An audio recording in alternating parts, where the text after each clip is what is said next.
নমস্কার বন্ধুরা, আপনারা দেখছেন Tantramantra channel, YouTube channel Jibanjyoti Sevashram. এই জীবনজ্যোতি সেবাশ্রম থেকে সকলকে জানাই সাদর আমন্ত্রণ।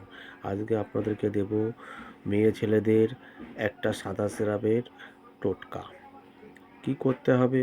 একটা কাটা নোটে গাছের শিকড় নিতে হবে। সেই শিকড়টাকে খালি পেটে কমপক্ষে 15 দিন আখের রসের সঙ্গে তুলে যদি খাওয়া যায়, সাদা স্রাব চিরতরে নির্মূল হয়। আমি আরেকবারও বলছি, কাটা নোচে গাছের শিকড় তুলে আখের রসের সঙ্গে সকালবেলা খালি পেটে 15 দিন খেলে সাদা স্রাব সম্পূর্ণ নির্মূল হয়। আর একটা টোটকা দিচ্ছি, আপাং গাছের শিকড় তুলতে হবে।